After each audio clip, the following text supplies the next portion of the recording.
이어서 두 번째 세션인 돌봄 노동자의 건강보호 방안 포럼을 시작하겠습니다. 포럼 진행 방식은 먼저 발제자께서 주제 발표를 하신 후 지정 토론이 있겠습니다. 참석하신 분들을 소개해 드리겠습니다. 먼저 좌장을 맡으신 한양대학교 김이나 교수님 참석하셨습니다. 다음은 여성정책연구원 김남주 부연구위원 참석하셨습니다. 지정 토론자로 참석하신 분들입니다. 창원대학교 박보연 교수님 참석해 주셨습니다. 서울시 어르신 돌봄 가족지원센터 최경숙 센터장님 참석하셨습니다. 한국가사노동자협회 최영미 대표님 참석하셨습니다. 원활한 행사 진행을 위해 소지하신 핸드폰은 진동으로 전환해 주시기 바랍니다. 이제 마이크를 좌장님께 넘기겠습니다. 네, 반갑습니다. 한양대학교 직업환경의학교실의 김이나라고 합니다. 코로나19가 엄중해지고 있는 상황인 것 같고요. 이러한 상황들 속에서 다들 돌봄 노동의 중요성들을 많이 인지하고 그것이 얼마나 필요한 노동이었고 그럼에도 얼마나 주목받지 못한 노동이었나에 대한 관심이 전 세계적으로 높아지고 있는 상황입니다. 이러한 상황 속에서 산업안전보건연구원에서 매우 뜻깊은 자리를 마련을 해주셨고요. 이 자리에서 오늘 많은 토론들을 하고 실제 돌봄 노동자들을 위해서 우리가 할 수 있는 것들이 무엇이 있을지 또는 노동자들이 원하는 것은 무엇일지 같이 고민해보는 자리가 되었으면 좋겠습니다. 오늘 포럼에 매우 의미가 있다고 생각을 하는 게요. 특히 이제 여성정책연구원의 김남주 박사님께서 그동안 많이 하셨던 굉장히 깊이 있는 연구와 데이터들을 보여주실 것으로 예상이 되고요. 그리고 오늘 토론에 참여하신 분들은 또 더군다나 현장에서 실무를 많이 하고 계시는 당사자분들입니다. 그래서 당사자분들의 얘기를 깊이 들으면서 토론을 같이 진행할 수 있었으면 합니다. 먼저 발제 부탁드리겠습니다. 시간은 30분 정도 예상해 주시면 되겠죠, 박사님? 네. 김남주 박사님 발제 듣겠습니다. 교수님께서 너무 거창하게 소개를 해주셔서 부담이 되는데요. 저희 연구원에서 코로나의 직격탄을 맞았던 6월 달에 이 돌봄 종사자들 이 세 집단에 대해서 조사를 한 것을 보고 우리 박 과장님이 저에게 기회를 주신 것 같고요. 우선 여기 모이신 분들이 저보다 더 많은 전문가이시기 때문에 저는 발제를 좀 간단하게 빨리 해보도록 하겠습니다. 1페이지부터 보시면은요, 읽겠습니다. 저희 마경희 박사님께서 지금 좋은 돌봄에 대해서 이러한 이슈화를 계속 연구를 하고 계시는데 돌봄은 모든 인간이 생애 과정에서 필수적으로 경험하는 욕구이며 소득상실 위험보다 더 보편적인 위험이다. 그래서 아래 그래프를 보시면 생애 주기적으로 돌봄을 받아야 되는 것들이 나오거든요. 그래서 이 그림 일쪽의 그림에 나와 있는 것을 읽어보면 모든 인간은 출생부터 성인기에 이를 때까지 상당한 기간 동안 신체적, 정신적, 물질적 측면에서 타인으로부터 돌봄을 필요로 하는 절대적 의존의 시기를 거치며 이때가 이제 유학이라고 할 수가 있죠. 나이가 들면 다시 새로운 돌봄 욕구를 경험하고 또 질병이나 장애로 인해서 또 돌봄을 받기 때문에 인간은 평생 돌봄을 받는 존재이다. 돌봄을 주는 존재이기도 하지만 돌봄을 받는 존재이다라고 할 수가 있겠고요. 그리고 이 돌봄 노동의 범위가 또 이제 아이로에서부터 좋은 돌봄이라는 이 논의가 활발해지고 있는 것은 다 알고 계실 겁니다. 그래서 보시면 교육, 보건의료, 사회복지에서 직접적으로 서비스를 제공하는 돌봄 노동자를 의사, 간호사, 물리치료사, 보육교사, 아이돌보미, 교사, 방과후 교사, 장애인 활동 보조사, 장애인 요양 보호사 이런 부분들이 이제 돌봄 노동에 속하는 분들이고요.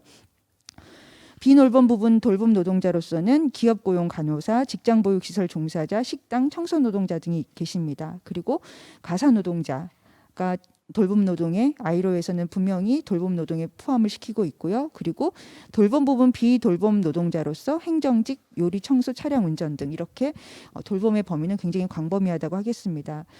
돌봄이 비공식 노동으로 된 까닭에 저희가 이 규모를 하는 데는 좀 한계가 있는데 여러 연구자들이 한국 표준 직업 분류에 의해서 돌봄 노동자를 정의하고 있습니다. 그래서 이쪽을 보시면 이쪽에 표를 보시게 되면 한국 그 표준직업분류 7차 기준으로 중분류에서 소분류까지, 이 소분류에서 세세분류까지 가게 되면 더 많은 그 돌봄 노동자들을 저희가 상세하게 이 규모를 파악할 수 있을 텐데, 아쉽게도 지역별 고용조사에서 제공하고 있는 그 직종 규모는 세 자리 소분류까지입니다. 보시게 되면 사회복지 관련 종사자가 들어가고요. 그리고 돌봄 및 보건 서비스 종사자, 그리고 429번의 기타 돌봄 보건 및 개인생활 서비스 종사자, 그리고 951번에 해당하는 가사 및 육아 도우미, 여기까지가 저희가 국가 통계로 파악 가능한 돌봄 노동자 규모라고 할 수 있겠습니다. 그래서 저희가 2020년 4월 상반기 지역별 고용조사, 이제 또 올해 또 나올 텐데요. 상반기 조사 갖고 돌봄 노동 취업자 수를 파악을 해봤더니 100만 명이 넘었습니다. 100만 명이 넘었다는 것을 말씀을 드리고요. 이 중에서 여성이 1068 1000명이고 남성이 10만 2천 명. 남성이 지금 이 수치는 2019년에 비해서 남성이 처음으로 10만 명대로 진입을 했다. 그래서 이게 사실 코로나 팬데믹으로 인해서 돌봄 노동 수요가 증가한 것이 반영된 것이 아닌가라고 또 저는 그렇게 보고 있습니다. 그래서 이거 전체 돌봄 서비스 일자리 중 여성이 차지하는 비율은 91.3%나 됩니다. 그러니까 10명 중 9명 이상이 여성이라는 것이고요. 그리고 특히 이 비율은 전체 그 3쪽에 있는 그림 2-2를 보시게 되면 전체 취업자에서 여성이 차지하고 있는 비율은 42.6%거든요. 그런데 돌봄 노동에 해당하는 직종에서의 이 100만 명 넘는 수치에서 여성이 차지하고 있는 비율은 91.4%니까 돌봄 노동은 대표적인 여성 집중 일자리라고 할 수 있겠습니다. 그리고 이것을 저희가 직종별로 살펴보게 되면은요, 3쪽 하단인데요. 3쪽 하단 그림을 보시면 좋겠습니다. 2020년 돌봄 노동 일자리 직종별 취업자 규모는 돌봄 및 보건 서비스 종사자가 53만 3천 명이고요. 그리고 사회복지 관련 종사자가 42만 9천 명, 그리고 가사 및 육아 도우미가 13만 7천 명, 그리고 기타 돌봄 및 생활 서비스 종사자가 73만 명 순서인데요. 이 전체 돌봄 노동 취업자 수가 100만 명이 넘는다는 것은 뒤에서 우리가 정부에서 일자리 대책의 그 해당 직종에 있는 규모와 비교해서 꼭 기억을 해주셨으면 좋겠습니다. 그리고 특히 가사 및 육아 도우미는 10만 명이 넘고 있다라는 것을 아셨으면 좋겠고요.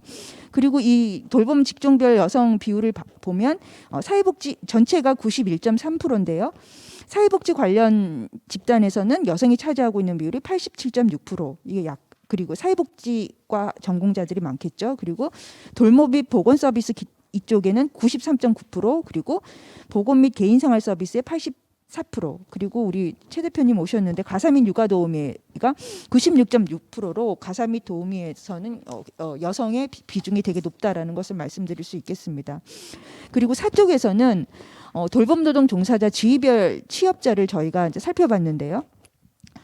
이 100만 명이 넘는 돌봄 노동자 중에서 임금 근로자가 차지하고 있는 비율은 표 2-2를 보시게 되면 92.1%입니다. 그리고 비임금 근로자는 7.9%인데요.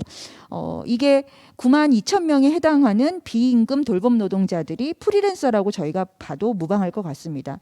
그리고 아래 이제 여성이 임금 근로자가 98만 9천 명, 비임금 근로자가 8만 명 정도 저희가 조사가 되고 있고요. 그리고 남성 같은 경우가 100만 명, 처음으로 2020년 4월 10만 명이 상회를 했는데 그 중에서 89만 명이 임금 근로자, 그리고 비임금 근로자가 13,000명, 12.4%입니다. 그리고 하단에 여성의 비율을 보시면 되겠고요. 그러니까 제가 서두에 말씀드렸던 것처럼 통계청의 지역별 고용조사가 4월에 조사되거든요. 그러니까 2020년 4월에 조사됐다는 것은 코로나의 영향을 받은 결과라고 볼 수 있겠습니다. 그런데 전반적으로 취업자 수가 감소함에도 불구하고 이 분야의 취업자는 증가하였다는 것을 우리가 또 눈여겨봐야 될 것 같습니다. 그리고 돌봄 노동 취업자 근로시간을 저희가 살펴보겠습니다. 5쪽 2-3을 보시게 되면은요, 전체 취업자의 남성의 주평균 근로시간은 40시간, 여성은 35.8시간이거든요. 그런데 돌봄 노동 근로자의 시간은 그보다 좀 작습니다. 40시간 미만으로 나오는데요. 이거 같은 경우는 특히 이제 가사 및 육아 도우미 같은 경우가 여성이 29점, 그러니까는 29시간, 그러니까 30시간을 못 일하고 있잖아요. 그런데 이 수치는 저희가 좀 이면을 살펴봐야 될 것이 가사민 육아도우미는 단시간 노동자로서 더 일하고 싶어도 일하지 못하는 그러한 또 그 단시간 노동에 강제되는 집단이라고 할 수 있겠습니다. 그래서 어쨌든 가사민 육아도우미가 제일 작은 것을 확인했고요. 그리고 저희가 이제 돌봄노동 임금노동자 중에서 임금을 살펴보겠습니다. 지역별 고용조사에서는 임금을 조사하는데 비임금 근로자에 대해서는 조사를 하지 않고요. 임금 근로자에 대해서만 조사를 하는 것을 저희가 말씀을 드리겠습니다. 6쪽 2-4표를 함께 보시면서 살펴보시면 좋겠는데요. 2020년 돌봄노동 여성 임금 근로자 월평균 임금은 150만 2천 원입니다. 그리고 남성보다 25% 적습니다. 그런데 전체 여성 임금 노동자의 임금이 207만 8천 원 것에 비해서 성별 임금 격차가 돌봄 노동이 전체는 36.2%거든요. 한국의 노동시장에서 성별 임금 격차가 큰 문제라는 것은 다 알고 계실 텐데요. 돌봄 노동에 있어서는 어쨌든 성별 임금 격차가 적은 직종이다. 이게 뭐 전반적으로 임금이 낮아서 그렇든 아니든 간에 성별 임금 격차가 전체 임금 노동자 집단보다 작다는 것은 의미하는 바가 있겠습니다. 그러니까 그리고 이제 직종별로 보시게 되면 역시 사회복지 관련 종사자가 여성의 임금이 200만을 상회를 해서 가장 높고요. 그리고 돌봄 및 보건 서비스 종사자는 129만 원 정도 받고 있습니다. 굉장히 이제 이 129만 원이라고 했었을 때는 저희가 최저임금 수준에도 안 된다라고 우리가 예측할 수 있는데 그것은 또 근로시간의 통제를 받기 때문에 이렇게 된 것이라고 할 수 있겠습니다. 2020년 4월 가사민 육아도우미의 월평균 임금은 94만 6천 원에 불과했습니다. 그리고 기타 돌봄 및 개인생활 서비스 종사자들은 85만 2천 원 정도였고요. 그래서 전반적으로 돌봄 노동의 성별 임금 격차가 적은데 그것은 전반적으로 임금이 낮은 수준이다. 특히 뭐 돌봄 및 보건 서비스 종사자 이들의 임금 같은 경우 가사민 육아도우미는 최저임금 수준에도 미치지 못하고 있다. 최저임금으로 하면 월평균 임금이 한 158만 원 정도 되는 걸로 알고 있거든요. 그래서 그것을 살펴봤고요. 그리고 사실 돌봄 노동은 인류가 있는 인류를 지탱시키는 정말 너무너무 기본적이고 필수적인 노동임에도 불구하고 작년에 전 세계적으로 코로나가 촉발되면서 이 필수 노동자의 개념이 들어오면서 돌봄 노동의 가치가 다시 한번 확인된 것 같습니다. 이쪽에서는 고용노동부 대책을 여기 계신 선생님들이 이미 다 숙지하고 계실 수도 있을 텐데 한번 같이 살펴보겠습니다.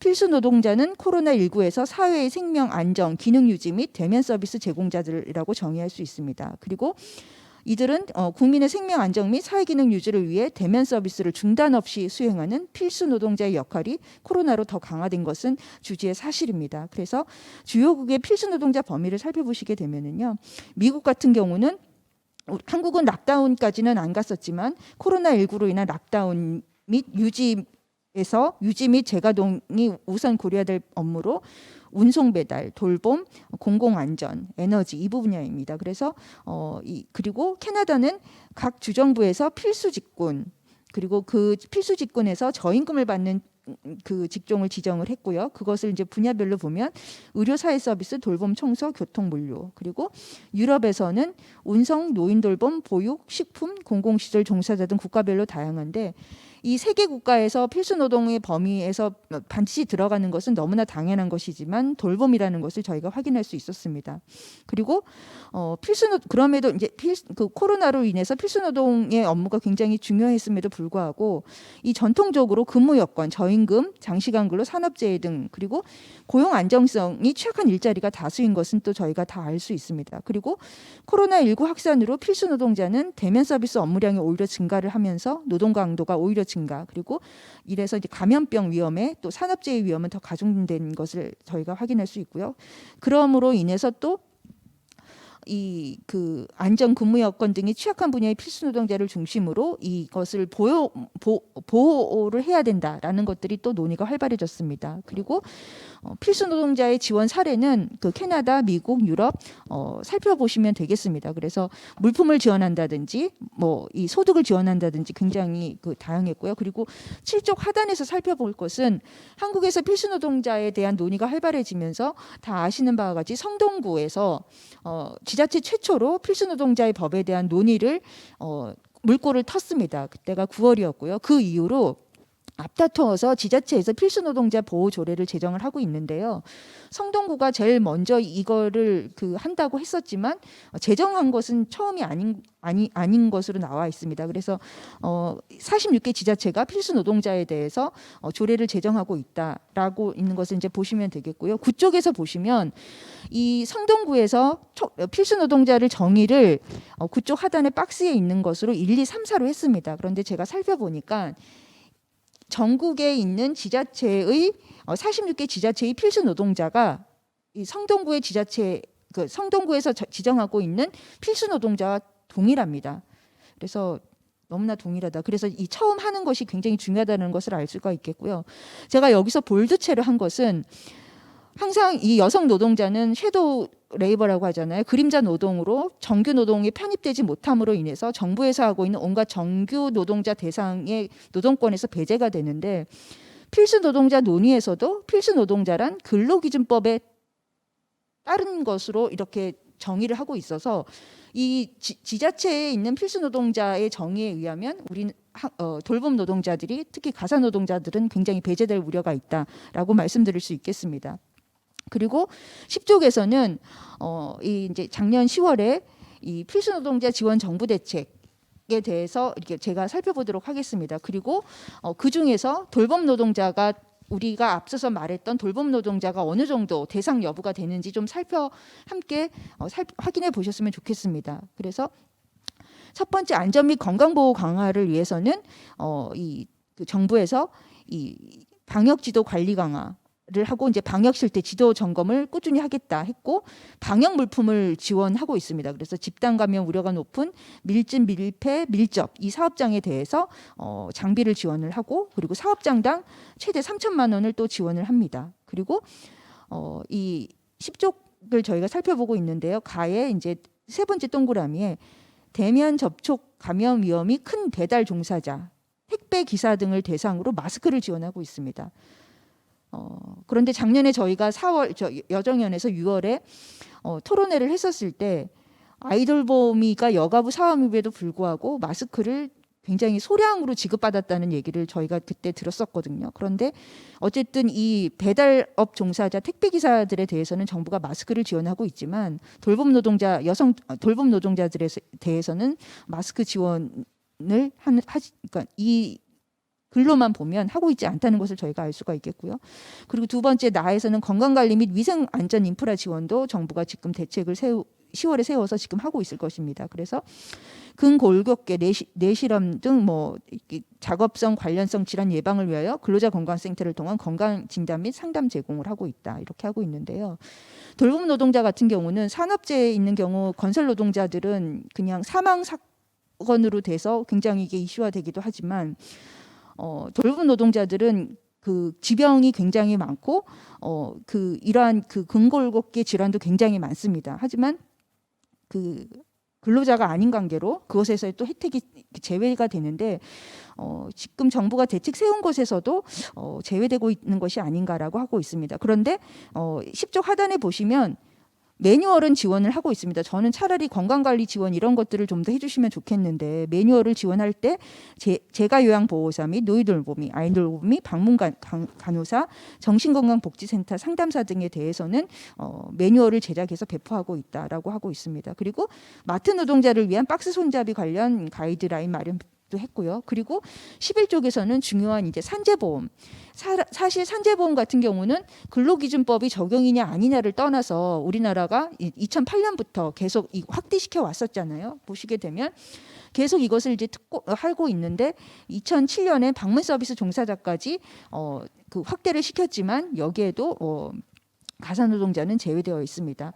그리고 산재보험 가입 확대의 그 아래를 보시게 되면 배달노동 종사자 에 대해서는 업무 체결까지 하면서 굉장히 이 정부가 지원을 하고 있고요. 그리고 두 번째, 과로 방지 및 근무 여건 개선에 대해서는 표준 계약서를 그 정부가 주도적으로 제작을 해서 이 분들의 여기 종사자들의 공정한 노무 제공을 위한 관행을 조성을 하고 있는데 보시게 되면 여기에서도 배달 퀵 서비스 특고 노동자들 주로만 되어 있고 가사 노동자나 이 다른 돌봄 노동자 그리고 방문 교사, 방과학교 교사 이들에 대해서는 제외된 것을 할 수가 있겠습니다. 그리고 12쪽에서는 취약 분야 노동관계법 준수 점검 감독 강화. 그래서 이 분야는 그 보시면 되겠고요. 그리고 12쪽 거기에 이제 이 취약 분야 노동관계법 준수 점검 감독 강화 중에서 돌봄 노동에 대해서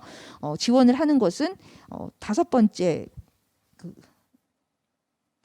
동그라미 맨 하단을 보시게 되면 고용 서비스 강화 이런 것들이 나오고 있습니다. 그래서 고용 서비스 강화는 해당 직종의 특성과 함께 사업장의 근로조건, 채용 예로 등 여건을 감안하여 매칭 서비스를 제공을 하고 있다. 그래서 돌봄과 미화 등에 대해서 그 신속한 매칭을 유도한다고 하는데 그렇게 하고 있습니다. 그리고 세 번째는 공정한 보상 및 안정망 확대를 위해서 이제 여기에 또 필수 노동자들을 지원을 하고 있는데요.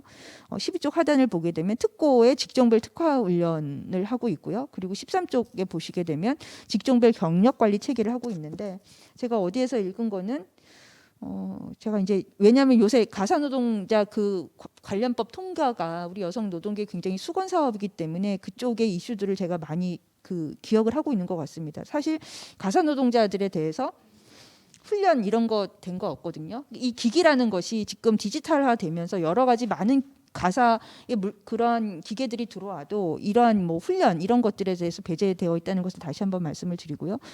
그리고 이 13쪽 사회 안전망 확대에 있어서 고용보험 적용 확대를 하고 있습니다. 그래서 뭐 근로기준법이 되든 안 되든 택배기사 등 특고 종사자에 있어서는 고용보험까지도 적용을 확대하겠다. 이것이 이제 전국민 고용보험 제도 이전에 정부가 추진하고 있는 정책입니다. 그리고 협동조합 설립 지원 이 분야는 저희 돌봄 노동자들이 하고 있는 분야이기도 합니다. 그리고 맞춤형 지원 강화에 있어서는 이제 보건의료 이 부분야는 너무나 잘 알고 계시기 때문에 제가 그냥 같이 보시는 걸로 하고 다음 페이지에 이제 14쪽에 돌봄 종사자에 대해서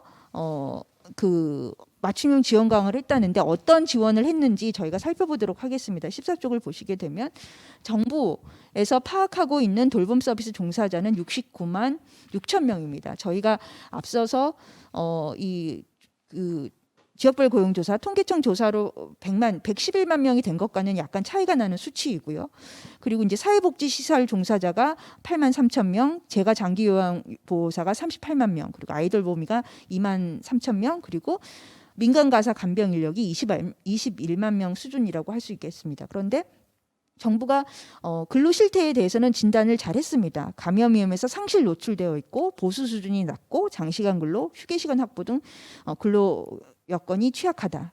그래서 이제 처우 개선을 위해서 정부가 이제 그 보수 수준이 낮은 국고지원 사회복지 시설은 공동 처우 개선을 그래서 사회 서비스 종사자 임금 가이드라인에 대해서 기재부가 이것을 올해 여러 가지 연구를 하고 있는 것으로 알고 있겠고요. 그리고 2020년까지 모든 시도에 사회서비스원 설립을 확충하는 것을 하고 있습니다. 사실 이 사회서비스원 설립은 돌봄의 사회화가 이 정부의 국정과제에 포함된 것으로 인해서 시작이 됐고 처음에는 이제 서울시에서 처음으로 그것을 테이프를 끊었는데요. 이게 이제 코로나가 되면서 이것이 굉장히 필요하다라는 것들이 확인됐다고 할 수 있겠습니다. 우리 곁에 최 소장님이 계시는데 제가 어디서 들은 거는 서울시에서 사회서비스원이 되면서 이 요양보호사에 지원하는 남성들이 있었다라는 이야기를 최 소장님께서 들었죠. 그렇죠. 최 소장님이 말씀해 주셨던 것 같아요. 그래서 이게 돌봄의 노동들이 이 정규 노동 그리고 이 법 테두리 안에서 들어오면 이게 남성도 중심이고 어느 일자리든 간에 한 성이 집중되어 있는 것은 그렇잖아요. 우리가 인류의 반이 여성이고 인류의 반이 남성인데 어쨌든 이게 코로나로 인해서 사회서비스원 설립이 이렇게 박차를 가하게 된 것은 굉장히 그 좋은 향상이다라고 할 수 있겠습니다. 그리고 이제 세 번째는 아이돌봄 서비스 수요 확대를 위한 아이돌봄이 소득 확대 지원을 하고 있고요. 그 아이돌봄 서비스 같은 경우는 그 작년에 저희가 토론을 했었을 때 여기 종사자분들이 최소 근로 시간을 확보를 해줬으면 좋겠다라는 것들이 또 이분들의 바람이었습니다. 그런 것들이 있었고요. 그 근무 여건 개선에 대해서는 근로기준법 개정 적용 시기에 맞춰 사회복지시설 인력 확충 하고 있지만 이 단서가 또 근로기준법이기 때문에 여기에서 대상이 되어 있지 않는, 그리고 단시간 노동을 하는 사람들은 근로기준법에 또 제외가 많이 되기 때문에 이것이 또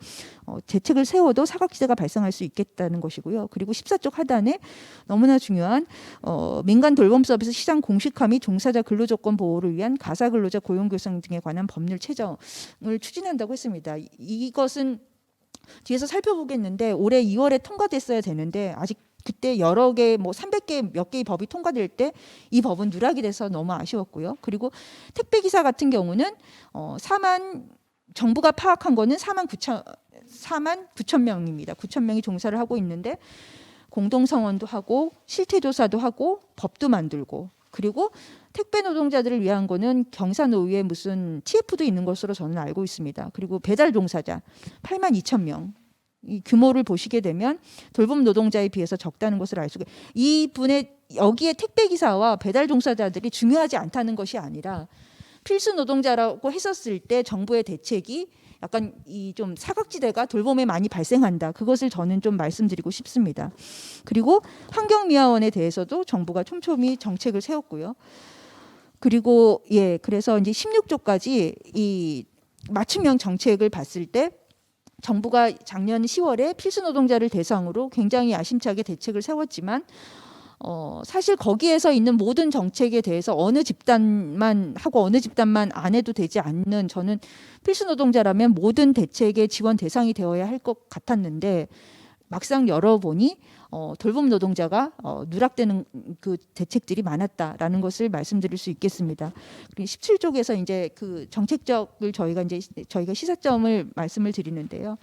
17쪽을 보시게 되면 여성 다수 돌봄 노동자들은 코로나19 이전부터 산업 안전을 자력으로, 그러니까는 가사 노동자나 요양보호사 이런 분들 뭐 그 안전 도구를 지급받은 적이 없잖아요. 자력으로 보호했고요. 그런데 또한 이제 지금 상병과에 대해서 굉장히 또 얘기가 많이 나오고 있는데 돌봄 노동자들은 뭐 연가도 없기 때문에 아프면 실권리에서 배제되거나 일하지 않으면 수입이 0인 정말 뭐 이 이중고, 삼중고에 처해 있는 노동자들이라고 할 수 있겠습니다.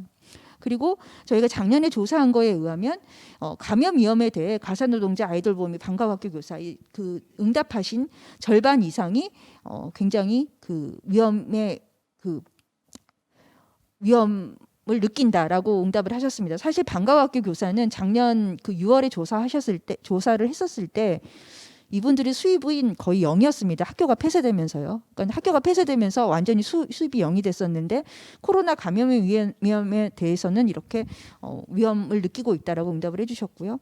그리고 저희 이제 4-1 아래에 있는 표는 저희 그 정가원 박사님께서 요양보호사에 대해서 작년에 굉장히 방대한 조사를 하셨는데 저는 그 부분에서 그 이 코로나19로 인한 어려움에 대해서만 살펴보겠습니다. 보면 수익 감소가 47.6%로 가장 많았고요. 그리고 감염이 쉬운 환경 46.9%에 대해서 그렇다. 그리고 방역 의무 스트레스 40.5%, 그리고 방역 물품 미지급 33.6% 순서로 나타났습니다. 그래서 요양보호사들은 필수 노동자로서 본인의 건강에 대한 위험을 감수하고 코로나19 감염이 쉬운 환경에서 돌봄 노동을 해야 하는 상황이며 돌봄 노동을 수행하지 않을 경우는 역시 당장 소득이 끊기는 상황에 직면하게 있습니다. 그리고 요양보호사 같은 경우에는 거의 그 병원을 벗어나지 못하고 그 환자들과 같이 거기에서 이렇게 지내야 되는 그런 또 어려움도 있었죠.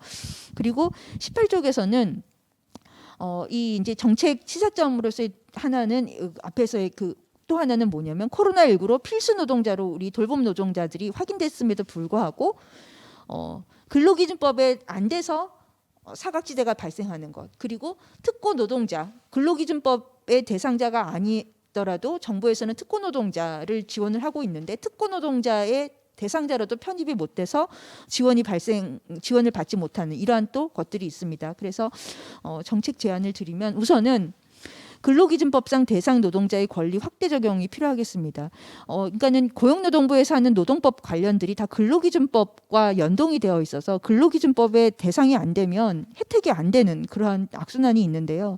이 산업안전보건법 또 이 근로기준법의 대상인 근로자를 대상으로 한다면 좀 특례 조항들을 만들어서 현재 코로나19로 인해서 부각된 이 돌봄 노동자들에 대해서 정신건강, 뭐 신체건강 모든 것들에 대해서 좀 안전보건법에서 이 좀 그 확대 적용을 해주셨으면 좋겠다라는 것들을 좀 제안을 드리고요. 필수노동자의 지원법 대상에서 조례에서 성동구가 그것을 굉장히 그 선도적으로 치고 나왔지만 여성 노동자들에 대해서는 근로기준법의 한계를 기준으로 하기 때문에 역시 그것이 제외됐었는데요.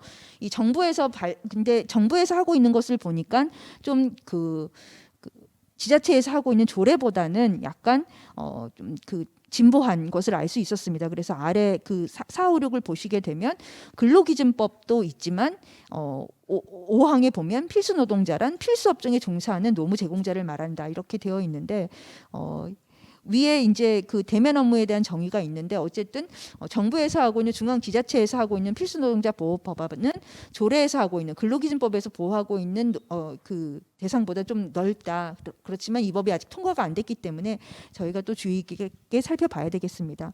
그리고 돌봄 노동자의 건강권 지원에 대해서 저희가 또 살펴보겠습니다. 이것은 일자리위원회에서 대책 세운 것을 인용을 해봤습니다.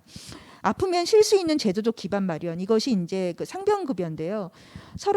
OECD 국가가 36개 중에서 다 아시는 것처럼 상병급여가 없는 나라는 미국과 한국이 유일합니다. 그래서 지금 그러니까는 노동자들이 근로자들이 아프면 자신의 연차를 써서 쉬는 그러한 것들이 이제 한국인데요. 이것을 논의를 상병수당을 도입을 하는 논의는 굉장히 중요한데 여기에서도 사각지대가 있으면 안 되겠습니다. 그래서 보시면 계약직, 일용직, 단순 노무직의 저임금 돌봄 노동자에 대해서 우리가 제외되지 않도록 세밀하게 하는 것이 중요하겠다. 그리고 두 번째는 개인보호 장비 지원 체계를 마련해야 되겠다. 그래서 돌봄 노동자의 건강권 보장을 위해 사회복지시설에 개인보호 장비와 방역물품을 우선 지원하는 규정 및 체계 마련이 필요하다.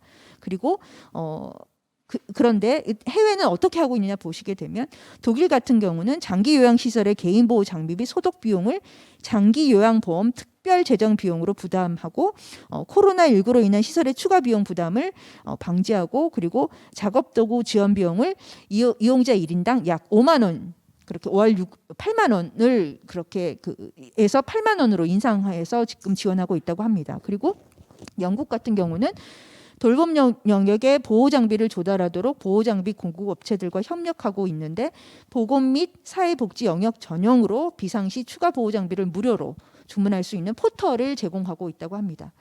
그리고 세 번째로는 이 돌봄 노동자의 정서 지원과 권익 보호 강화를 이제 필요하는데요. 사실 이 돌봄 노동이라는 거는 저는 제가 계속 가사 노동자를 말하는데 가사 노동자들은 사실 1세대 프리랜서 노동자들입니다. 혼자서 그 개인의 노동을 본인이 통제를 하고 혼자서 연대하지 못하고 1인이 노동을 하고 있잖아요. 그런데 지속 가능한 돌봄 유지를 위해 돌봄 노동자의 감염 불안, 고립감, 직무 스트레스, 노동 강도 증가를 해소하기 위한 체계적 지원이 필요하다. 그래서 영국은 케어워크 폴스 앱을 만들어서 돌봄 노동자의 웰빙을 위한 지침, 각종 지원, 할인 혜택 등의 정보를 종합적으로 제공하고 있다고 합니다. 그래서 제가 이 부분은 우리 산업안전보건공단 그리고 산업안전보건연구원에서 연구를 해주셨으면 좋겠습니다. 사실 이게 왜 앱 만드는 거는 앱 사용자는 뭐 근로기준법에 적용이 되어야지만 앱 사용을 할 수 있는 것은 아니잖아요. 그래서 돌봄 노동자 특화되어 있는 이러한 이 정서 지원과 여러 가지 것들을 좀 정부에서 지원을 해줬으면 좋겠다라는 것을 말씀을 드리고 싶고요. 그리고 돌봄의 사회화에 있어서는 사회 서비스원 확대가 우선은 물량적으로 전 지자체에 있어야 되고 그리고 이것들이 됐을 때 사실 이게 어떻게 진행이 되고 있는지는 우선은 저희가 좀 살펴봐야 될 것 같습니다. 우선은 사회 서비스원 확대가 돌봄의 사회화에 굉장히 큰 기반이 될 것이다. 라고 말씀을 드려서 이것이 굉장히 중요하다고 하겠고요. 그리고 또 하나는 계속 누누이 말씀드렸지만 가사 서비스 노동자 보호 법안이 꼭 되어야 되겠다. 이거는 이제 아이로에서 2011년에 가사노동자 협약을 만들게 되면서 이 전 세계적으로 특히 또 한국이 이제 이 가사노동자 여기 우리 최 대표님도 오셨는데 이것을 하려고 되게 노력을 하고 계시는데 사실 근로기준법은 지금처럼 특고와 프리랜서 디지털 이 노동 환경에서 근로기준법은 제조업 중심의 법이기 때문에 이 법에 대해서도 저희가 좀 그 굉장히 큰 범위 내에서 좀 논의할 필요가 있습니다. 그런데 왜 가사노동자들은 왜 68년 동안 제외됐었나? 그거는 1항입니다. 가사 사용인에 대하여는 적용하지 아니한다. 이 기준 하나로 배제가 되어 있는데 사실 이 가사노동자가 시장 노동으로 인정이 되는 것은 굉장히 중요합니다. 왜냐하면 시장에서의 가사노동, 돌봄노동이 저평가되는 것이 가정에서의 여성들의 전업으로의 일 그리고 여성들이 집에서 하고 있는 그러한 여러 가지 돌봄 노동들이 또 같이 평가가 절하가 되고 있거든요. 그래서 이것이 계속 그냥 맞물려서 돌아가고 있는 것 같습니다. 그래서 우선은 가사 서비스 노동자 보호 법안이 꼭 제정되는 것이 굉장히 중요하겠다. 그리고 지난 2월에 통과되지 지금까지 4개의 법안이 이렇게 있었거든요. 그런데 2월 달에 저는 이제 지금 여당이 이것을 그 필수 법안으로 통과시켜 거라고 생각을 했는데 안 됐습니다. 안 됐고 지금 또 그런 상태라서 이것이 꼭 그 법안이 통과되는 것이 중요하다. 여기까지 말씀을 드리겠습니다. 김난주 박사님께서 전반적인 개괄을 해주셨고요. 특히 직업안전 보건에 있어서 가장 근간을 이루고 있는 근로조건의 특성들, 그 다음에 정책적 시사점과 과제들까지 주신 것 같습니다. 돌봄을 서야라는 어젠다는 앞서가고 있었으나 돌봄 노동자들의 현실은 변함이 없었구나라는 걸 알려주신 것 같고요. 그럼에도 불구하고 뭔가 이 조직화의 씨앗이 보이는 것 같아서 좀 다행이다 싶기는 합니다. 그러면 이제 실제 당사자분들이나 또는 당사자분들과 관련한 일들을 많이 하시면서 아마 직업안전보건과 관련해서 이 노동자들의 건강 문제와 관련해서 어떠한 요구들이 있고 어떠한 연구나 정책이 필요할지에 대한 이야기들을 토론자분들이 잘 해주실 수 있을 것으로 생각이 됩니다. 먼저 창원대학교 간호학과의 박보영 교수님께서 지정토론 먼저 해주시면 되겠습니다. 예, 창원대학교 간호학과 박보현입니다. 예, 그 김난주 박사님의 그 발제 굉장히 잘 인상적으로 들었고요. 총괄 전반적인 돌봄 노동의 근로 조건 내지는 지금 정책적인 과제들이 어떤 방향으로 추진되고 있는지 잘 알 수 있었던 것 같고요. 특히 여러 가지 건강 매뉴얼을 만들어서 보급한다거나 경력 관리 체계를 만든다거나 또 뭐 특정 직종에서 그러니까 아이돌봄 같은 경우에는 이제 근로시간 확대를 통해서 소득 확대를 꾀하려고 노력한다거나 뭐 이런 등등의 이제 여러 가지 뭐 그다음에 상병수당 등등 여러 가지 제도들이 정말 현실화돼서 현장에서 이제 영향력을 발휘할 수 있기를 기대하고요. 저는 이제 오늘 간단하게 어떤 이야기를 하고자 하냐면은 이제 그 돌봄 노동자들의 근무 조건과 건강 이야기를 좀 해보고 싶은데요. 제가 이제 오늘 여기 이제 연락 받은 이유 중에 하나는 아마도 작년에 그 경상남도에서 돌봄 노동자 지원 센터라고 하는 게 생겼고 거기서 그게 생기면서 그곳에서 경상남도 노동자들 돌봄 노동자들을 대상으로 한 이제 그 실태 조사가 이제 이루어졌거든요. 그래서 그런 게 계기가 돼서 아마 연락을 받은 것 같아서 저는 그래서 그 조사에서 어떤 이야기가 어떤 부분들이 조사가 되었고 그리고 그걸 바탕으로 이번에 이제 그 경상남도 의회에서 토론회를 했었어요. 그래서 거기서 주로 어떤 주제들이 이제 토론이 되었었는지 이제 그런 부분들을 간단하게 이제 설명드리고자 합니다. 그래서 그 조사를 이제 제가 이제 그 담당했기 때문에 이제 오게 됐고요. 그러니까 저희는 그 주로 이제 그 방문하는 돌봄 노동자들 대상으로 조사를 했었는데 그래서 그 재가 방문 요양보호사, 그다음에 노인 맞춤 생활 지원사, 장애인 활동 지원사, 아이돌봄이 이렇게 해서 총 한 800명 정도를 조사를 했습니다. 저희가 봤더니 이제 사실 이렇게 직접 서베이를 통해서 조사한 게 생각보다 많지 않더라고요.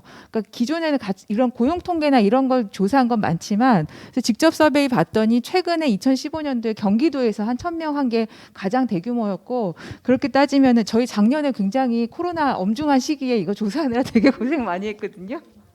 네, 그래서 그래도 800명 이상 했으니까 굉장히 큰 성과를 이뤘다 자축하고 있었는데요. 그래서 그 결과를 간단하게 요약해서 제가 2페이지 제가 쓴 거 2페이지 부분 저희는 좀 근로 조건이랑 건강이라고 하는 두 가지 초점을 맞췄고요. 그리고 전반적인 그 돌봄 노동자들의 근로 조건에 대해서는 이미 어느 정도는 다 비슷합니다. 비슷한데 저희가 좀 초점을 뒀던 건 그러면 돌봄 노동자들 간의 격차가 있느냐 이제 그 부분에 조금 초점을 맞추고자 했고요.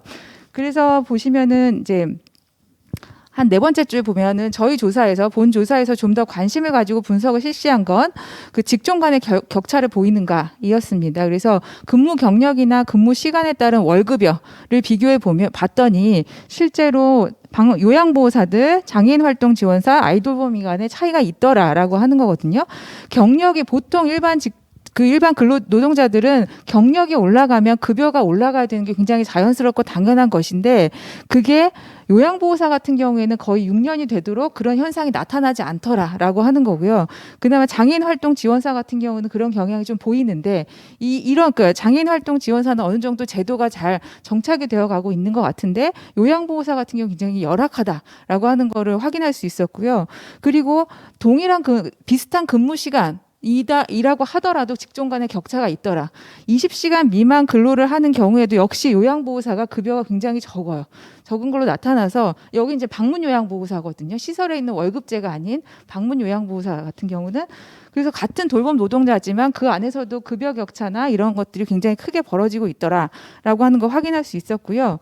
3페이지 보시면은 그래서 그 급여 이외에도 시간의 수당 같은 것들이 있는데 수당에서도 차이가 너무 많이 나더라라고 하는 것이었는데요. 그 대부분의 이제 시간의 수당을 받지 못하는 거는 경우가 대부분이었고 그리고 저희가 대상이 된 건 다 방문 노동자들이었거든요. 방문 노동자들이면 기본적으로 방문을 하는데 쓰는 교통 수단을 스스로 해결해야 되잖아요. 그래서 그 교통비를 얼마나 지원받는지를 봤더니 여기 한 5째 줄에 보시면은 노인 맞춤 돌봄 생활 지원사는 60% 이상이 그 교통비를 지원을 받고 있었지만 반면에 아이돌봄이나 요양보호사 같은 경우는 15% 미만으로밖에는 지원을 받지 못하더라.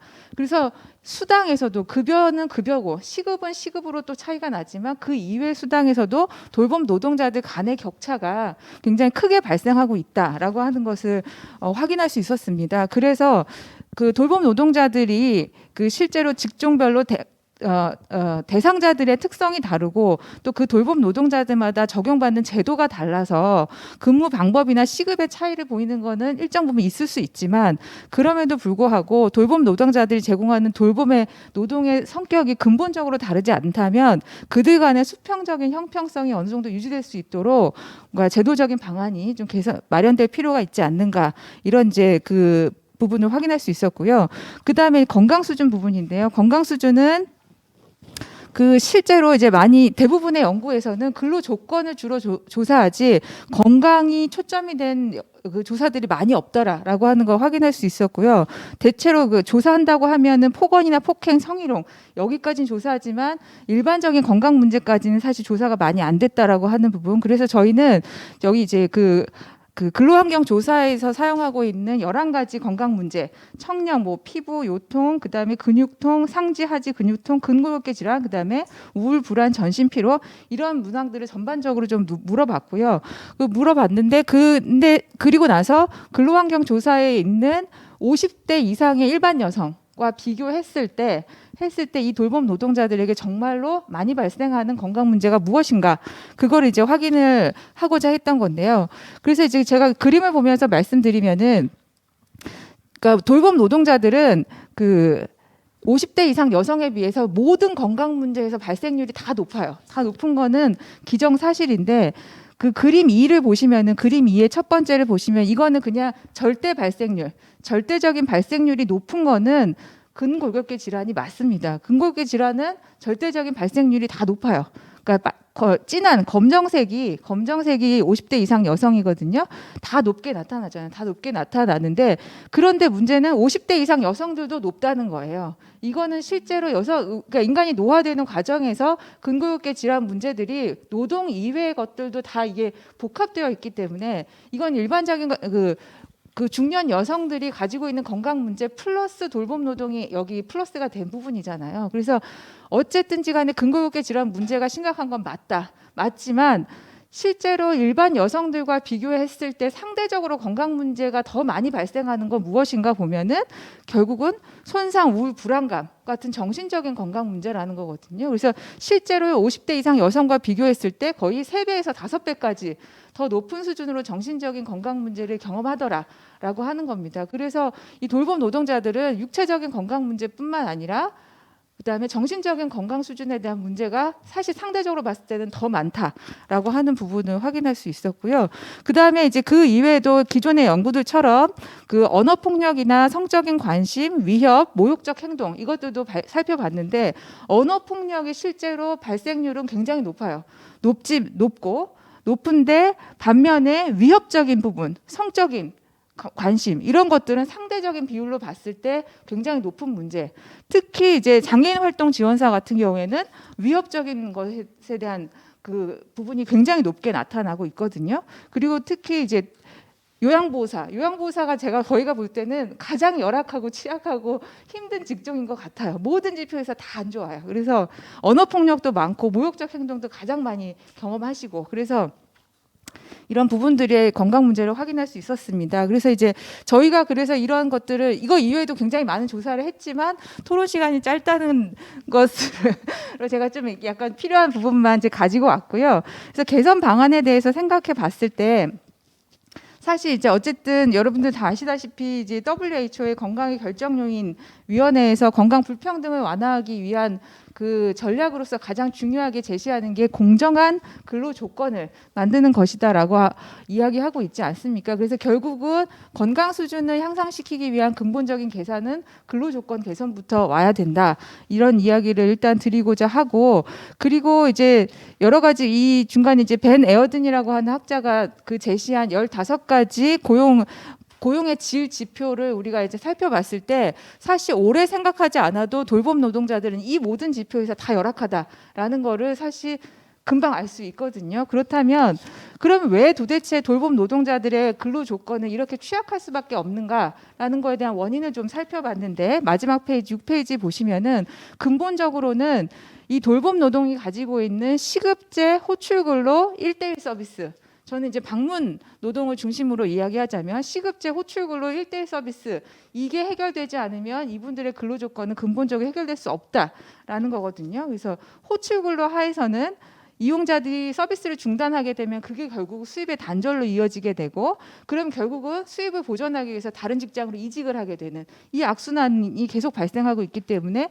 호출 근로를 해결하지 않으면은 해결되지 않는다라는 거고요. 그다음에 1:1 서비스 이걸 개선하지 않으면 또 해결되기 어려운데 1:1 서비스 하에서는 돌봄 노동자를 대신해서 제공해 줄 수 있는 인력이 없기 때문에 돌봄 노동자가 쉬거나 휴식을 하고 싶어도 할 수가 없는 결국은 이용자에게 허락을 받지 않으면 쉴 수 없는 그런 구조가 되지 않습니까? 그래서 이게 해결되지 않으면 안 되는데 그래서 이제 그렇다면 결국은 어떻게 해결해야 되느냐? 1:1 서비스를 해결하기 위해서는 여러 명의 대상자를 여러 명의 돌봄 노동자가 분담해서 볼 수 있는 그걸 다시 말해서 팀 접근 방법이라고 이제 이야기를 하고 있더라고요.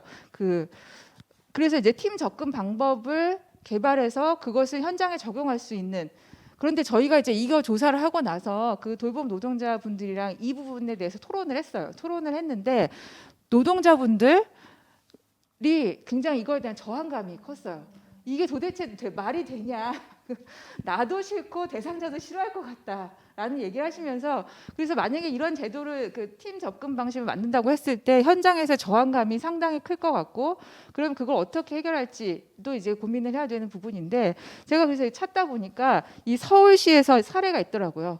서울시 사회서비스원에서 운영하는 종합재가센터에서 이 모든 것을 해결하는 방식에 대한 시도를 2019년에 했고 그걸 2020년에 결과로 보고를 했더라고요. 그래서 돌봄 노동자들을 호출 근로가 아닌 월급제 정규직으로 고용하고 팀제 방식의 서비스 제공을 통해서 연차 휴가를 보장하는 등의 복리후생 제도를 개선하는 획기적인 시도를 한 걸로 지금 보고를 그 문헌에 그 보고를 했더라고요. 그리고 근데 저는 이제 이게 가능했던 거는 이게 공공 영역이었기 때문에 하지 않았는가라고 생각을 하게 될 수밖에 없는데, 그럼 결국은 각 시도에 있는 사회서비스원이 이런 식의 서비스를 계속 발굴해서 공급하게 되면, 지금 제가 이제 여기저기 묻기로는 사회서비스원에 대한 비난과 비판과 도대체 뭐 하는 곳이냐 이런 얘기들이 많더라고요. 그러니까 사회서비스원이 역할을 정립하는 과정에서 이런 공급 모델을 만들어서 확산한다면 굉장히 도움이 많이 될 거라고 생각하고요.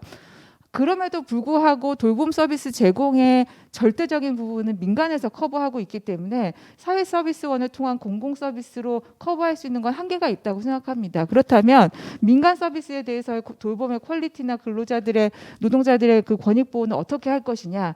저는 그거에 대한 대안 중에 하나가 아직은 성과를 보이지 않고 보였다고 얘기할 수는 없지만 경남에서 시도하고 있는 돌봄 노동자 지원 센터 같은 것들을 계속 만들어서 공공은 사회서비스원이 커버를 하고 민간은 돌봄 노동자 지원 센터에서 담당해서 그들의 이제 그 여러 가지 권익 보호를 위한 활동을 하게 된다면 그 모든 것이 커버될 수 있는 모델이 아닐까 이런 생각을 합니다.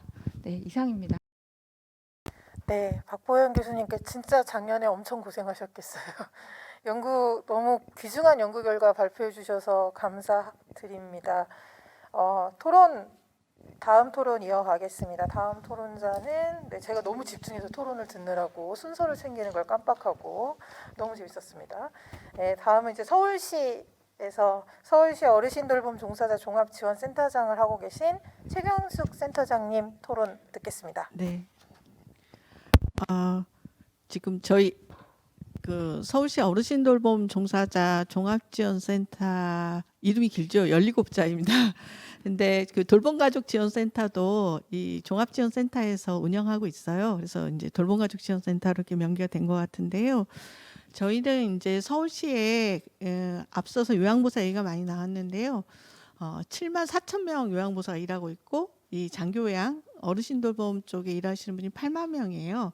이런 돌봄 노동자를 지원하는 경남 노동자 지원센터보다 한 8년 전에 먼저 만들어진 이제 그리고 지금 앞서서 박보영 교수님 말씀해 주셨지만 이렇게 장교양 요원 지원센터라고 합니다만 현재 전국에 7개가 만들어져 있고요. 내년까지 17개 지자체에 전체 다 이렇게 돌봄 노동자를 지원하는 장교양 요원 지원센터가 만들어질 계획입니다. 참고를 하시면 될 것 같고요.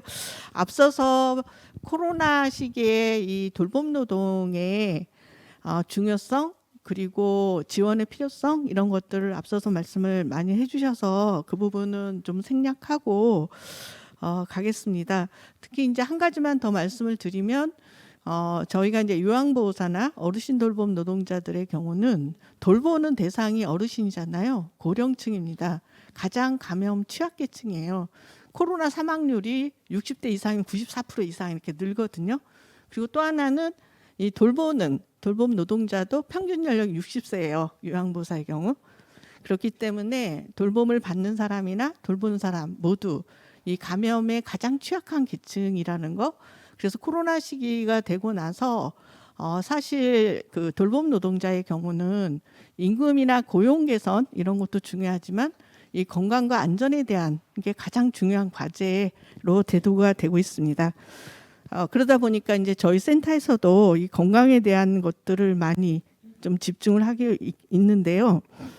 예를 들면 이제 피해 실태를 보면 앞서 그 발제에서도 나왔지만 소득 감소와 감염의 위험, 이 이중고를 갖고 있다는 거, 그것도 다 비자발적인 상황에 의한 거라는 게 굉장히 중요한 부분인 것 같습니다.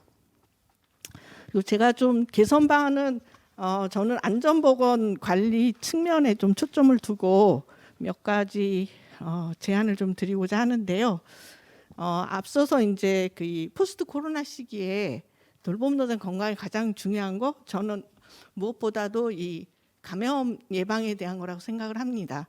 근데 현재 앞서서도 얘기가 나왔지만 보호구조차 지급이 안 되죠. 마스크 정부 예산 0원입니다.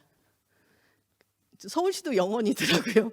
아니 그 필수 노동의 가장 고밀착 가장 고위험군인데 이렇게 보호구인 마스크, 손소독제조차 반영이 안 되는 게 어떻게 해야 되나 이런 고민들이 있습니다만 일단은 이렇게 감염 대책으로 보호구나 그다음에 실제 현장에 필요한 그 감염 대책 매뉴얼 이게 매뉴얼이라고 하면 우리 굉장히 이제 그 효용성에 대해서 의문을 갖습니다만 사실은 가장 구체적인 매뉴얼이 필요해요.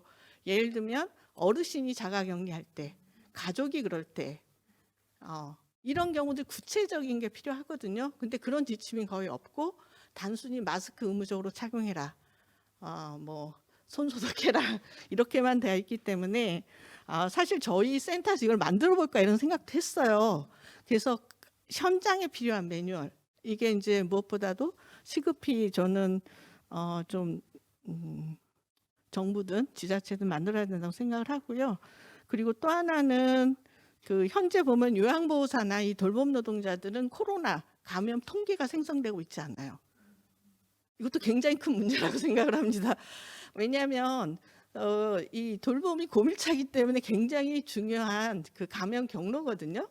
저희가 이거 다 물어봤어요. 질병관리본부도 물어보고 서울시는 공공의료재단이 있습니다. 물어봤는데 의료인과 교사는 이게 또 체크가 되는데 요양보호사 체크가 안 됩니다. 그래서 이런 부분들도 이제 굉장히 중요하고 한 가지 더 강조하고 싶은 거는 감염병 예방에서 지금 코로나 감염된 피해 요양보호사들 굉장히 많아요. 요양시설 집단 감염 되잖아요. 그런 경우도 있고 방문 요양도 사실은 감염원이 될 수 있잖아. 가가호 다니기 때문에. 그런데 감염에 걸린 요양보호사들의 산재 상담을 저희 센터가 하고 있어요. 근데 정말 가장 마음이 아픈 케이스입니다. 예를 들면 이 코로나에 걸리면 일단 휴직을 하게 되잖아요. 그죠? 그리고 또 하나는 그 후에 후유증들이 굉장히 많아요. 그러면 그래서 저희가 산재 신청을 도와드리고 있는데 산재가 지금 이제 집단 시설은 심사 없이 그냥 되도록 됐잖아요. 하지만 방문 요양은 또 그렇지 않습니다. 그리고 또 하나는 이게 산재가 실효성이 별로 없는 거예요. 실효성이 없다는 게 실익이. 그 휴업수당만 받게 되니까 그 외에도 평균 한 3개월을 쉬세요. 그 기간 동안에 그 외상후 스트레스로 내가 밖에 나가도 되나.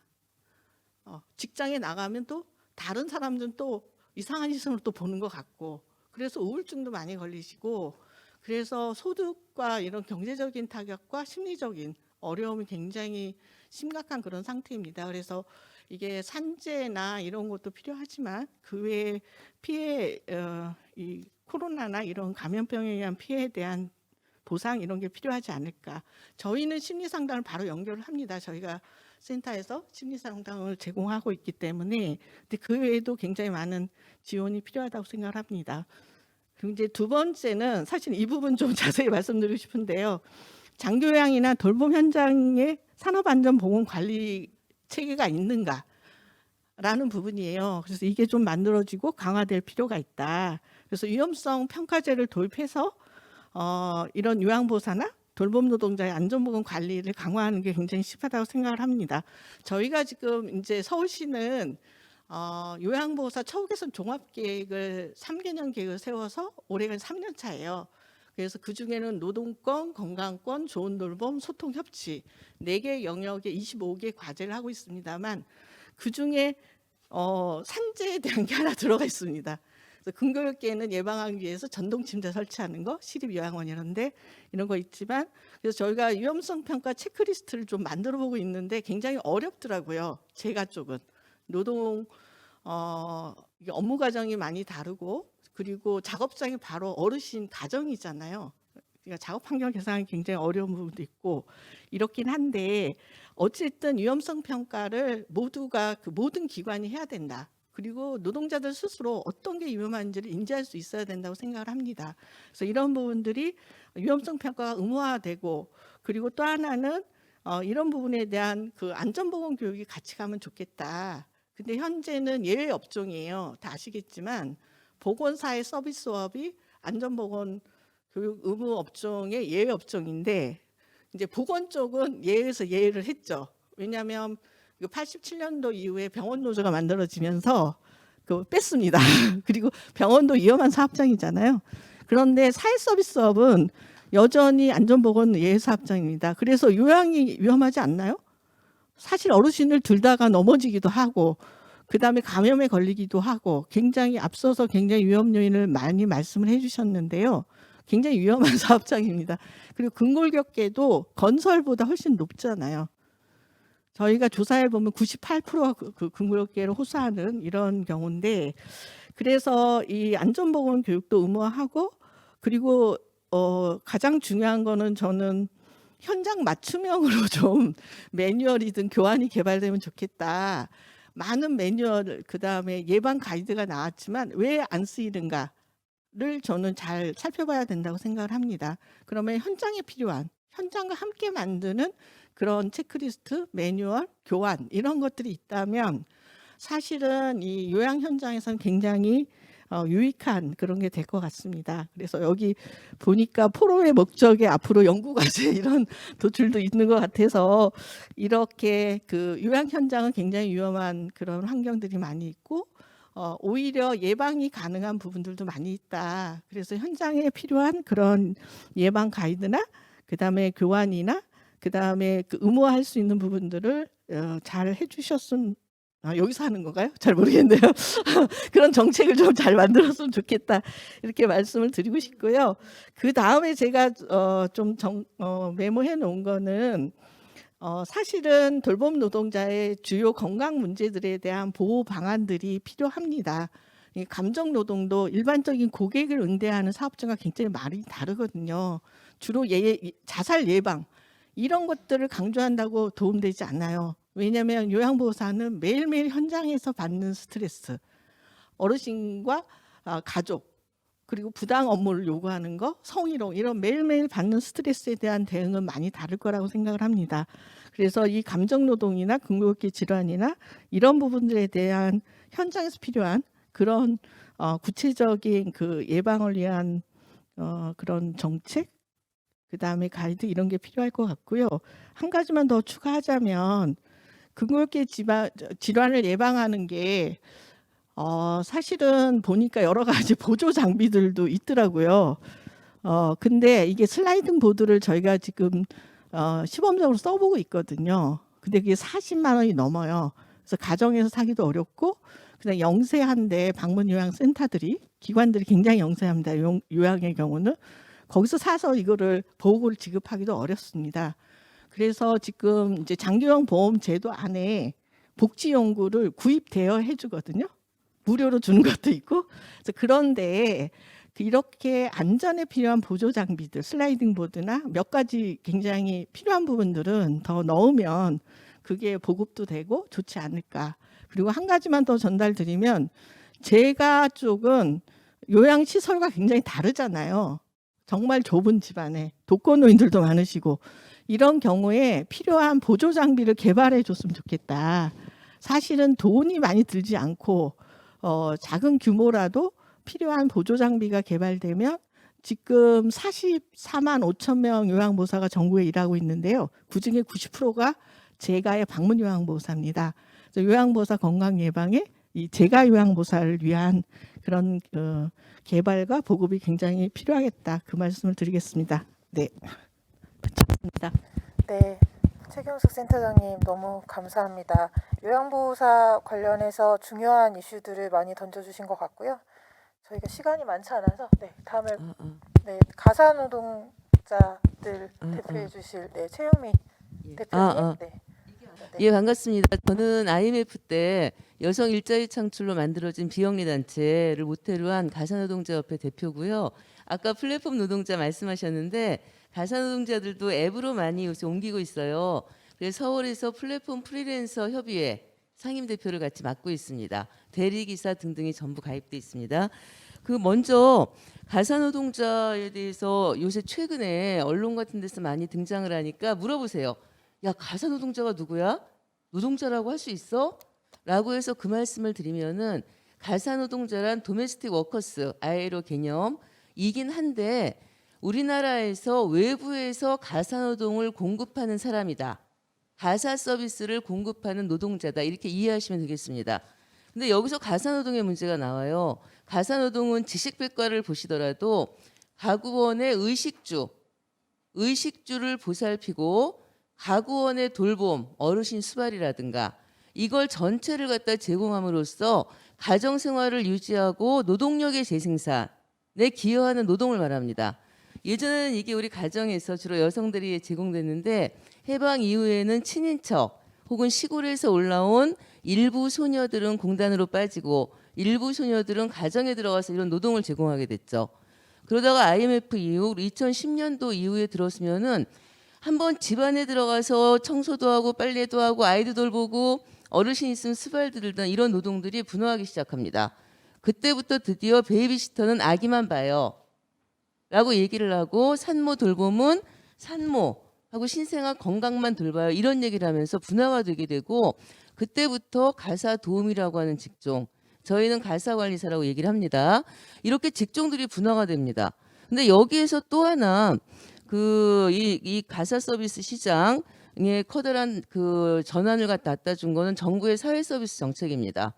사회 서비스 정책이 도입되면서 산모 신생아 바우처, 아이돌봄이, 여성가족부 이런 쫙 등장을 하죠. 노인 요양이라든가. 그러다 보니까는 첫 번째 분명히 여성이 제공했던 가사노동이 사회적으로 공급이 되면서 종합 돌봄이었던 것들이 시간을 거치면서 베이비시터, 산후관리사, 가사도우미 이런 식으로 하면서 마치 베이비시터와 산후도우미는 조금 더 사람들을 돌보니까 돌봄 노동자라고 얘기를 하고 그렇지 않은 가사도우미, 가사관리사는 또 그렇지 않게 차별이 생기던 것들이 사회 서비스가 등장하면서 주로 사람을 대상으로 하는 돌봄 아닙니까? 그러니까는 돌봄 노동자는 맞라고 또 되게 되고 그리고 이쪽은 법적 제도적인 보호가 쫙 들어가는 겁니다. 제가 처음부터 이 말씀을 드리는 이유는 개념을 정확히 하고 싶어서예요. 외국에서는 도메스틱 워커스가 공식이건 비공식이건 전부 가사 노동자인데 우리나라의 최근엔 공공 영역에 있는 요양부서 바우처는 사회 서비스 노동자라고 얘기를 내고 나머지 분들은 근로기준법 적용 제외가 된 민간에서 그러한 가사노동자 쪽으로 남아 있습니다. 그 대부분 50대 중반에서 60대, 70대로 이루어져 있고요. 90%가. 그리고 규모가 20에서 40만 명입니다. 왜 40만이냐면 중국 동포와 이주 노동자들이 있기 때문입니다. 아마 간호사분들은 입주 가사노동자를 많이 쓰세요. 되게 동포분들이세요. 그리고 여기 지금 계신 분들도 아마 베이비시터를 갖다 쓰신 경우도 있고 부모님을 위해서 가사관리 서비스를 주신 경우도 있는데 거기 일하는 분들이 전부 다 아무런 법적 보호를 못 받는 분들인 겁니다. 그렇게 이해하시면 되고요. 그 규모를 따지면 대리 운전 노동자가 13만 명 정도예요. 등록이. 요양보호사가 38만에서 40만이고 여성가족부의 아이돌보미가 2만 명입니다. 따라서 20에서 40만 명은 굉장히 크다고 하는 수고요. 근데 이번에 근로기준법 적용 제외는 우리나라에서 특히 산업안전, 건강검진 아무런 보장이 안 됩니다. 필수노동자 조례에서도 근기법상의 노동자에 제한되어 있습니다. 더 잘 아시겠지만 올해 1월부터 산업안전보건법이 개정돼서 모든 노동자들에게 교육을 제공한다고 돼 있어요. 그때의 노동자는 산재보험법의 특고까지입니다. 저희 해당이 안 돼요. 그래서 한쪽으로는 노동 존중을 통해서 노동자 보호가 확대될수록 아까 얘기한 도메스틱 워커스들의 사회적 배제는 똑같이 비례해서 확대가 되고 있다. 그 말씀을 좀 드리고 싶고요. 여기 두 번째로 가사노동자의 산업안전보건 문제 책에 김동식 박사님이 여성정책연구원 2015년에 조사한 게 지금까지도 가장 정밀한 연구라고 현장에선 평가하고 있습니다. 그래서 이건 따로 말씀 안 드리겠어요. 그 책자는 꼭 보셨으면 좋겠고요. 그 최종 결론은 이거였어요. 김동식 박사님도 그렇고 도대체 어느 정도 포지션이에요? 저희들의 건강이 여쭤봤을 때 모든 여성 노동자, 돌봄 노동자보다 훨씬 안 좋긴 하거니와 이 정도의 수치는 우리나라의 중고령 여성 농업 노동자 있죠. 와 거의 비슷하다고 얘기를 갖다 하셨어요. 저희가 이 조사를 갖다가 한 다음에 2017년에 에피소드인데 박사님하고 얘기를 하면서 우리 이거 합시다. 업무 표준화 합시다. 그래서 실제로 집안에서 아이를 보고 가사 일을 할 때 청소할 때에 걸리는 시간이 얼마고 세탁 얼마고 그때 어떤 근육을 쓰고 하는 것들을 전부 다 조사를 갖다 하고 거기 맞는 프로그램, 건강관리 프로그램을 만들어서 그걸 갖고 패널을 갖다 3년 동안 굴려봅시다. 그래서 거한 계획을 딱 세워갖고 산업안전공단에 차비를 들여갖고 연구계획서 무슨 프로젝트가 있어요.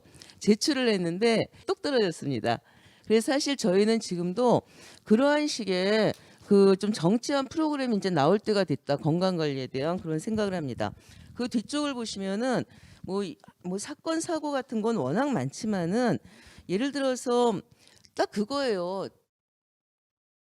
가장 최근에 벌어진 두 가지 사건이 거의 마찬가지인데 코로나 직전에 가스레인지 후드 닦지 말라고 그렇게 말씀을 드려도 고객이 원하면 내 일자리니까 올라가서 닦으세요.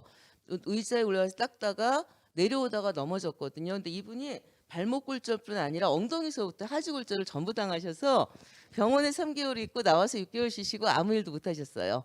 그리고 지금까지. 근데 그동안 당연히 내 돈 내고 치료를 받는 거죠. 그리고 얘기한 그동안 고용보험 못 받죠. 그리고 더 문제는 사전에 예방할 수가 없다는 거예요. 우리 그거 안 해요란 말을 할 수가 없는 거. 이런 게 전부 다 얽혀 있습니다. 뭐 근골격계는 기본이고 저희는 또 그 정부의 공공부문과는 달라서 하루 일을 해야지만 돈이 들어오니까는 안 하면 땡이잖아요. 그래서 아파도 일을 하는 비율이 굉장히 높습니다. 그래서 이런 쪽이 쭉 있는데 저희 협회는 이제 전국의 15개 지역에서 가사노동자를 조직하고 교육하는 곳이어서 그동안 저희가 해왔던 건 업무를 가능하면 표준화하겠다 해서 교육 매뉴얼하고 고객들한테 이용 약관 이런 서비스는 하고 안 해요. 이용을 하고 있었고요. 원래 2012년에 전국적으로 모여갖고 진짜로 그걸 했어요. 아까 말씀드린 이거 접시 하나 닦는데 몇 분이 걸리느냐 뭐 이런 거 있죠. 그런 걸 전부 다 하다가 힘들어서 못하겠어 포기를 한 적이 있습니다. 최소한의 업무 표준화와 고객 이용 약관 그리고 저희가 건강검진을 해드릴 수 없으니까 최소한 1년에 한 번 있는 거 하셨어요? 확인시키는 거. 그리고 프로젝트가 있으면은 그때 이제 강사들 불러서 근고일격계 예방 교육하는 건데 저것도 많이 했어요. 지역에 있는 근로자 건강관리센터 같은 거 많이 정부가 하는 저희랑 안 맞는 게 저녁 때 오셔야 되고 주말에 오셔야 되니까. 근데 간호사 등등이 누가 그걸 위해서 오십니까? 그래서 한두 번 하다 못했어요. 그렇게 되고요. 그다음에 지금은 서울에 있는 녹색병원하고 협약을 통해서 난생 처음으로 종합검진 제공 같은 거 해드리고 있고요. 이거 굉장히 좀 심각한 문제입니다. 건강은. 그 코로나19 상황에서가 이게 적나라하게 들어왔는데 첫 번째는 예를 들어서 아까 말씀드린 공공시장은 전달체계가 있잖아요. 노인 요양보호시장 장애인 바우처는 전달체계가 있는 거예요. 그래서 정보도 그걸 통해서 타고 내려오는데 저희는 없어요. 제일 먼저 한 거는 정확한 감염 정보를 제공한 겁니다. 회원들한테. 이거 겁내지 마세요. 이럴 때 이렇게 하세요. 그리고 두 번째로는 아까 요양보호사도 뭐 감염 예방도구 배제당하고 있다고 하는데 저희는 연계도 없습니다. 단지 아는 노동센터에서 가끔 주는 거 외에는 하나도 없어요. 그래서 이런 마스크 세정제를 어떻게 하면 좀 받아낼 수 있을까 하나라도 그렇게 뛰어다녔고요. 그 다음에는 자가격리 대상이라든가 뭐가 오면 즉각적으로 연락을 했어요. 어떻게 하세요? 하고 이용자 가정한테도 연락을 하고 위생 지침 교육 들어가서는 손을 씻고 어떻게 하세요? 이런 것들을 전부 다 했는데 제가 이제 그 다음에는 조금 과제를 큰 것보단 작은 거 위주로 말씀을 드리면은 첫 번째로 코로나 때 굉장히 어려웠던 게 저희는 가정에 들어가서 보건증을 끊습니다. B형 간염, 왜냐면 아이들도 있고 가구원이 있으니까 B형 간염이 포함된 보건증인데 그동안은 보건소에서 6,000원에서 8,000원 주면 끊을 수 있었어요. 보건소가 전부 다 안 했잖아요. 1년 동안 일하시는 분들은 병원 갔습니다. 어떤 병원은 8만 원 달라 그러고 어떤 병원은 4만 원 제일 작은 게. 그래서 너무너무 놀랐죠. 그래서 여기에 대한 것들은 기본으로 일할 때 필요한 그 증은 있어야지 된다. 그리고 B형 간염에 대한 건 오늘 자세히 말씀 못 드리겠는데 심각한 인권 문제도 사실 있습니다. 그거 나중에 건드렸으면 좋겠고요. 그 다음에 지금 60세 이상 분들이시잖아요. 되게 많기 때문에 저희들도 치매 검진을 사실 받아야지 돼요. 그런데 이게 집단으로 모여있지 않고 저희 협회에서 일하는 회원들이 해봤자 전국적으로 1,000에서 한 2,000명뿐이 안 되거든요. 20만 40만 중에. 그래서 이런 분들이 가서 일을 하다 갑작스런 치매가 오잖아요. 집안일하고 아이 볼 때 굉장히 걱정이 돼요. 그래서 저는 이 가사노동자들에게 정기적인 치매 검진 같은 거 이런 것들 꼭 들어가야지 된다. 그리고 정신건강검진. 장애인 활동지원사들한테는 제가 알기로 1년에 한 번 정신건강 검진 받고 비용도 일부 지자체가 지원하는 걸로 알고 있습니다. 고립된 노동은 스트레스가 엄청난데 직장 동료들하고 씹을 수도 없어요. 스트레스를. 따라서 저는 개인 고립 노동에 필요한 지원이 무엇일까? 건강검진에 여기에 대한 논의가 좀 있었으면 좋겠다는 생각이 들고요. 지금 전체적으로 아무튼 연구 패널 조사 꼭 됐으면 좋겠다. 그걸 통해서 체계적인 산업안전 교육 프로그램 나왔으면 좋겠다는 거랑 구체적으로는 보건증이라든가 몇 가지 건강검진에 대한 즉각적인 지원들이 좀 있었으면 좋겠다. 예, 여기까지 마치겠습니다. 감사합니다. 자리를 마무리하도록 하겠습니다. 다들 너무 고생 많이 하셨습니다. 감사합니다.